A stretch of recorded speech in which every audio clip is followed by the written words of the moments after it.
Placed at the steps of the memorial at Old National Bank, there are 5 white wooden crosses along with hearts.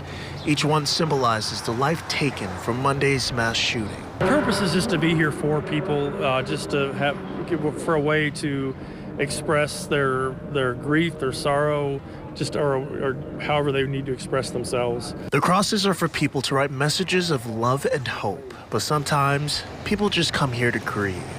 Doug Netherton is with the Lutheran Church Charities, those responsible for creating the crosses and providing these comfort dogs. We wouldn't talk to a lot of these people on our own probably, but with the dogs here, people approach you and we're able to talk and pray with people if we need to, whatever the people need. This isn't their first mass shooting to provide their services to. When requested, they travel throughout the country in time of need. Unfortunately, we just had these crosses and dogs were in Nashville a couple weeks ago. It's not uncommon for people to get emotional thinking about what took place.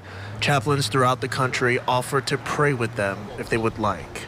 Jason Scalzi is with the Billy Graham Evangelist Association. What we do is we come into these communities that are broken because the world is broken and provide emotional and spiritual support. Scalzi says those grieving may just need a shoulder to lean on or maybe someone to talk to. But most of the time you're listening. You're listening to their heart. They're grieving, and sometimes there are no words that can bring healing other than the ministry of presence and the Lord that brings comfort. He and others say right now our grieving community needs prayer.